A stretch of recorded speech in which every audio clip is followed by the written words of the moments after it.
Hello, this will be the first of my Blender series, and this video is going to be a bit of an in-depth tutorial on how to create something like this.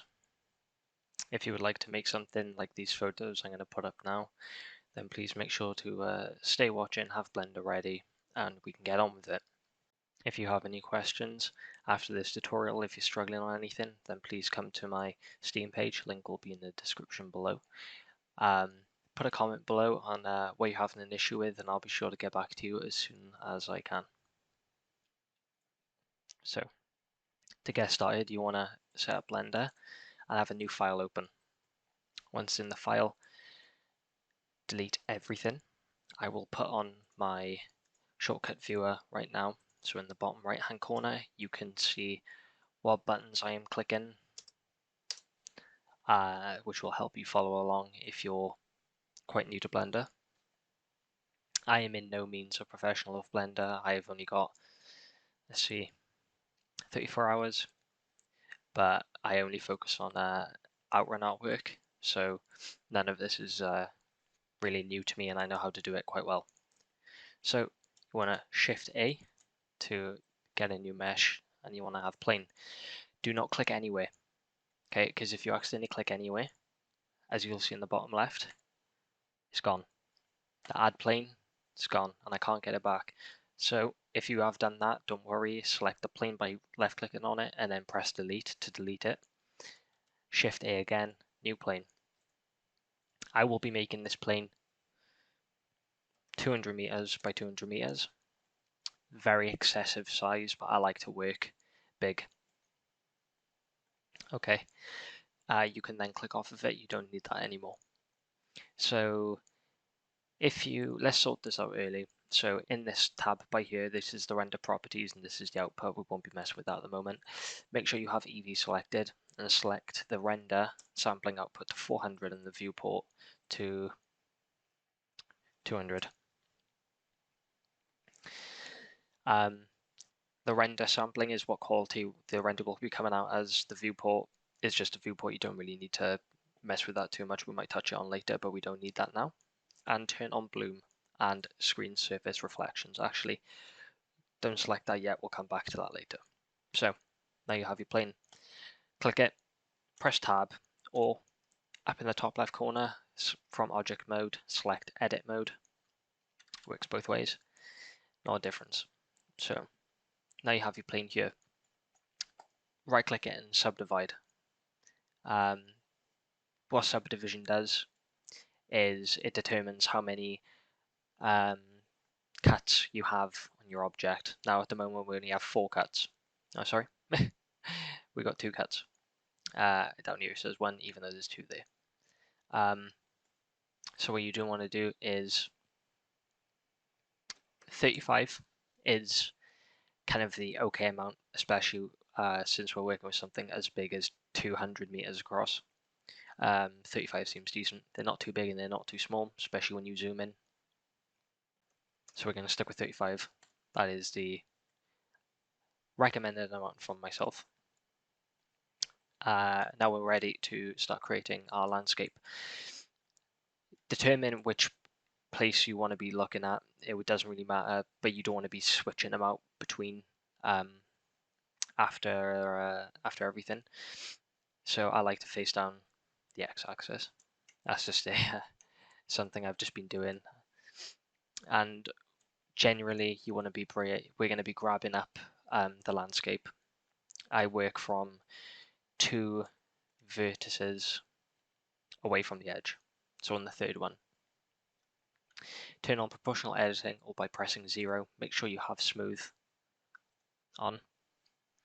And this is where we'll be making the landscape. So if you press G after clicking a point, scrolling down makes it bigger, and then scrolling up makes it smaller to where you only affect 1 point. We want to be working bigger, so about there is fine. And if you accidentally bring it over here and you're like, oh, what do? I want it to go back. Just right mouse click or press ESC. Now for us to be grabbing this up, I'm going to press Z, and it only pulls it along the Z-axis. You can take it down, but we don't want to do that. Along the edges, I like to make them smaller, and as they get towards the middle, they gradually increase. So that might be a bit too big for me. That seems about fine. Next one up, Z. I'm going to bring that up to about there. I like to do both sides evenly, but not, symmetrical, not absolutely symmetrical. And then in the middle, I don't like it being completely even.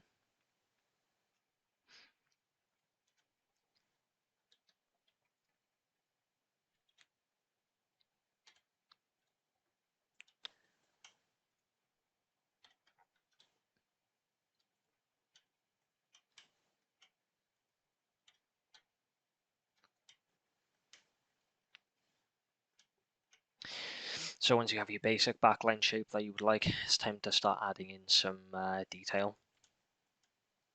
So when it comes down to parts like this, it might be nice to grab and make it come down a bit,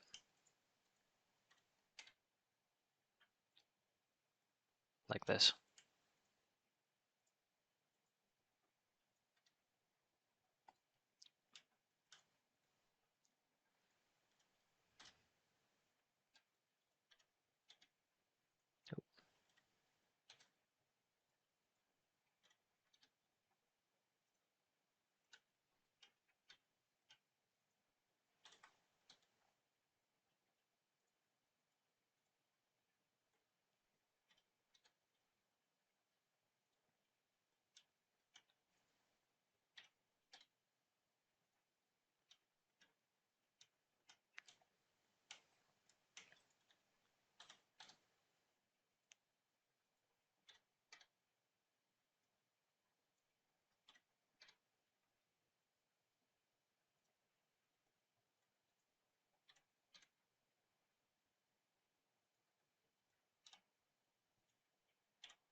Okay, now once you've completed your little landscape that you would like to be working with, it's time to make it spiky. So next to the proportional editing, you want to switch from smooth to random at the very bottom, and this is where we will be creating the spikes, the pointy parts. So pressing one of the points from the top of these little holes, you want to press G, Z, and from here you can then create the spikes. You don't want to make it too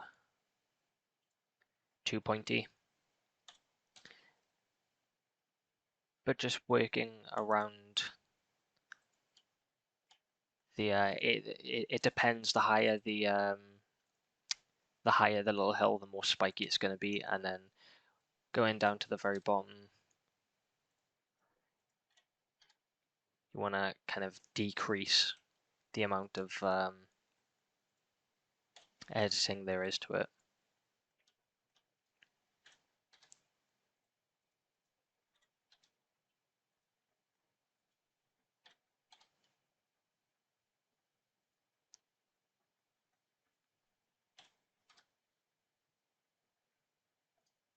It might be nice to, at some point, you don't even need to press Z, kind of bring them out a little bit, randomize them. Don't make them completely,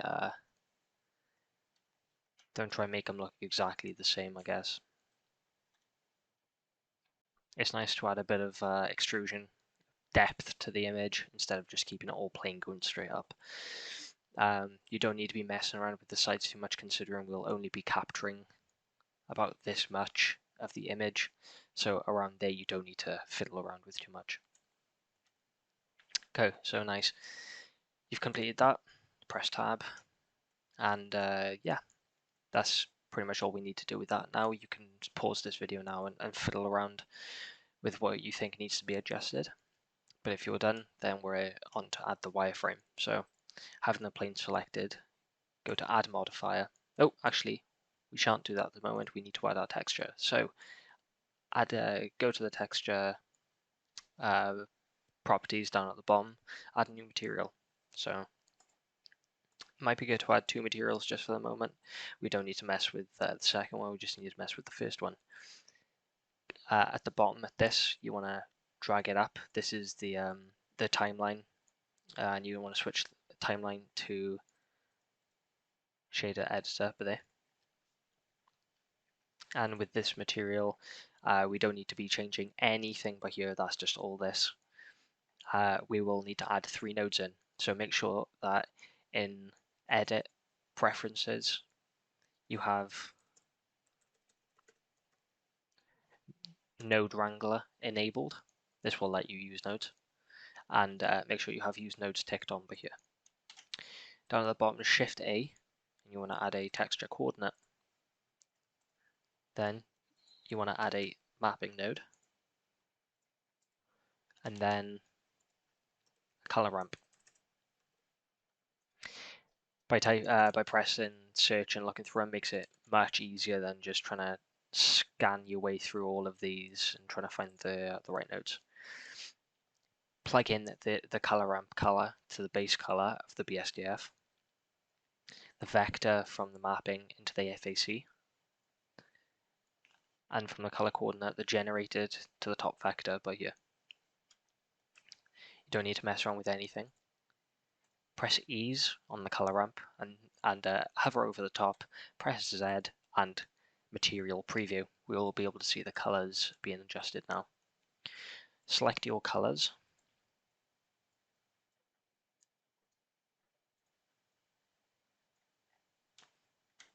We will be able to adjust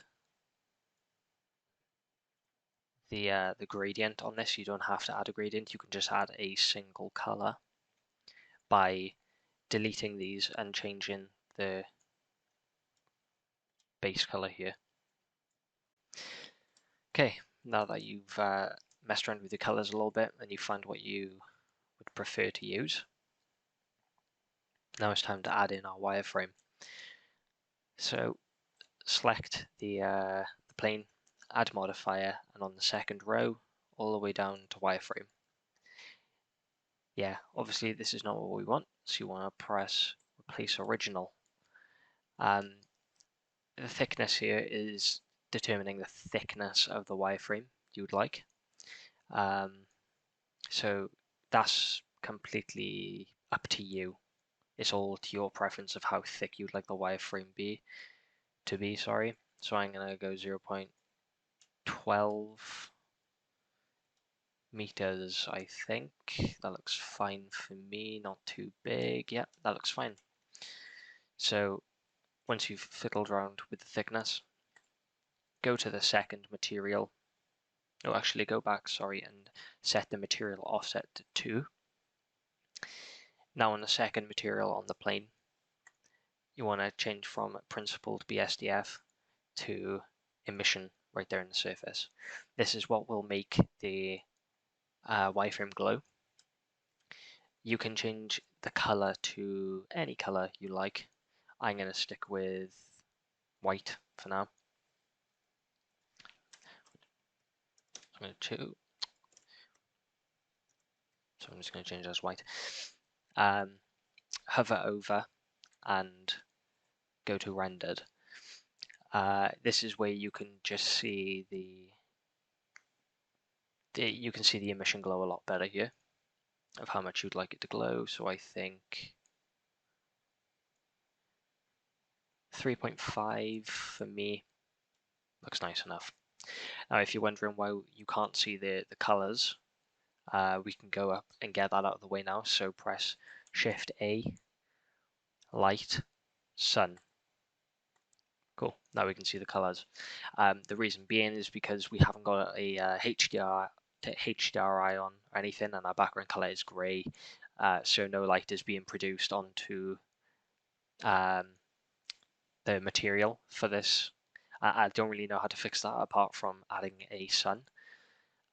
But if the sun is the issue for you and you would prefer not to use a sun, You can always look up, you can try find it on YouTube some way on how to add lighting into your world without using a sun, but that's just the easiest, best alternative in my opinion. So now that you have created that,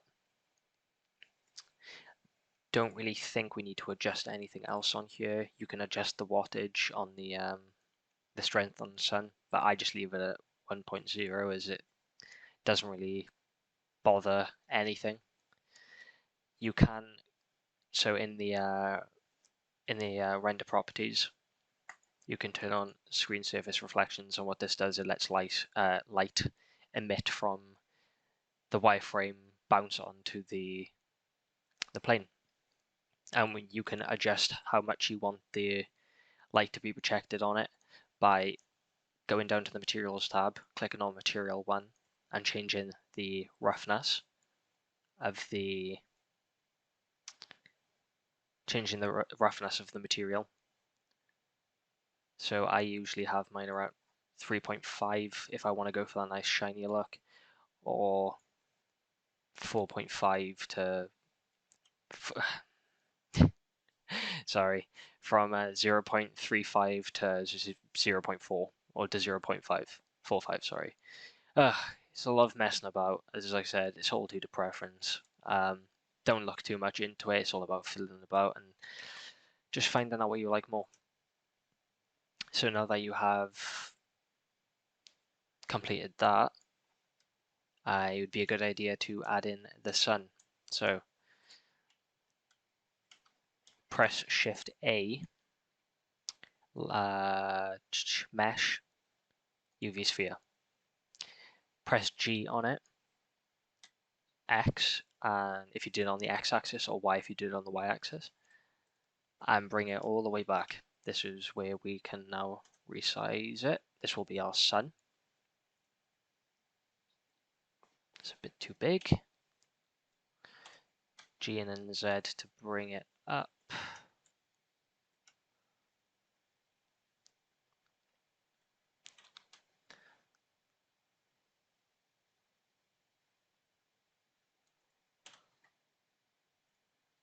Mess about with it, find the size that you want. Okay, I think that's fine for me. So now I am going to right click on it, shade smooth. Also, we can now drag this down, it's no longer needed. Now that you can see it smooth, and if we click off of it, you still got edges along it because it has not been subdivided. So click on the sphere, go to the modifiers tab, add modifier, subdivision surface. Now it's smooth. We don't need to worry about that anymore.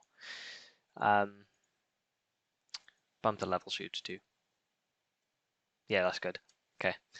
Now it's time to create our emission for it. So I'm just gonna click there on the plane there so we don't see that and it's not in the way. Go back to the materials tab, create a new, and make it emission. Bump up the emission, maybe 7 point, yeah, 7 point. Drag this back up. Sorry, we will need this once more because this is, you can just have a solid color, just one, but I want to add another gradient to it. So you know what that means. Texture coordinate, mapping, and a color ramp. Plug the color ramp to color vector to here and to the FAC and generated to this vector there. Time to sort out the color. So put it back to ease, click on the black and choose the color you would like.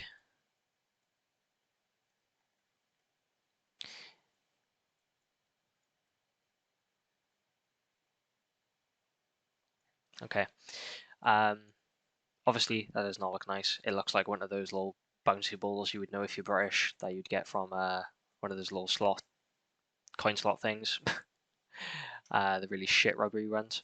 So it looks like that. So we don't want that. And plus it's way off. So we'll need to rotate it. I usually look at it from behind, select it, press R for rotate, and just For some reason, I can never get the actual hang of making it rotate to the degree that I want it to be. Okay, there we go. You just have to press R and either X, Y, or Z and just rotate it to this sort of positioning where it's half and half. I might bump this up to a much brighter pink. There we go, that looks nice. I'm going to click the plane back on so I can see where it is, and this is where you can then adjust how much color you would want to be showing. Now, if you want to see how much color you'd be showing in the render, so be a good time to add the camera in. So, Shift A, camera, press G, and I'm going to drag it all the way along the x-axis to the back. Hello, forgot to mention this in the tutorial. This is post-editing. Press 0 on your numpad key to go into your camera and view. If you cannot see any further than this, click on the camera, go to the camera tab, properties down by here, and it will say end. Change that to 500. Now you can see the rest of your plane. Okay, thank you. I'll leave you back to the tutorial now.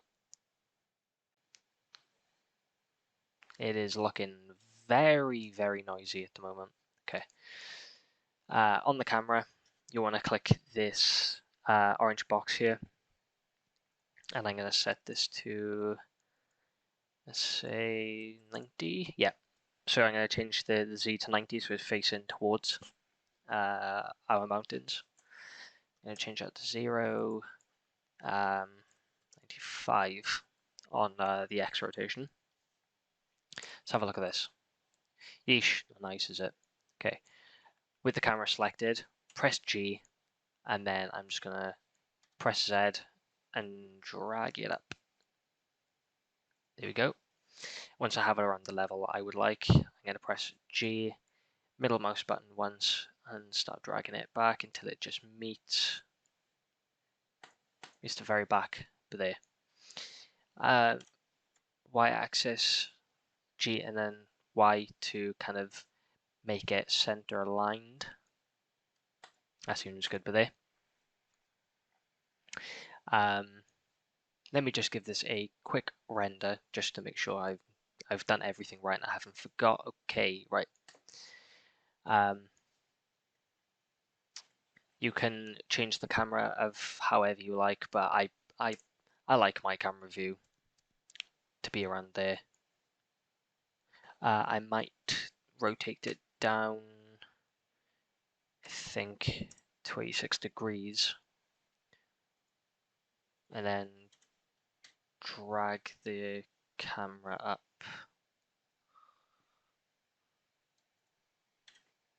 And then drag it back a little bit. Maybe change it to 90 degrees.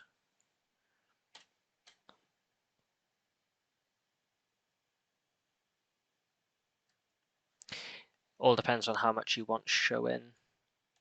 I'm going to make that aligned a little bit more. Okay, that seems about fine for me.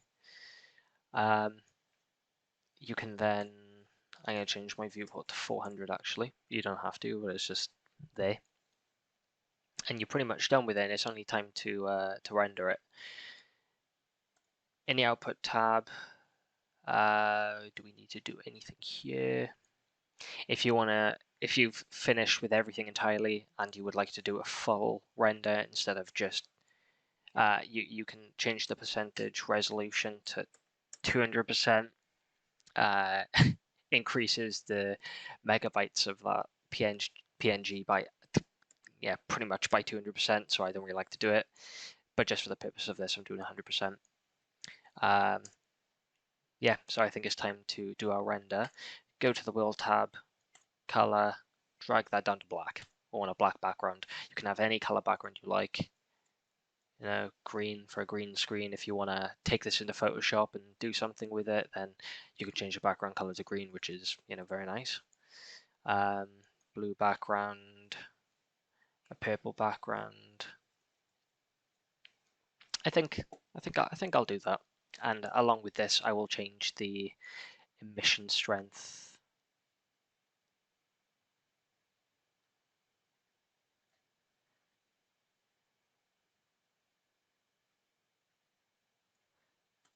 There you go. That looks nice, actually. I like that.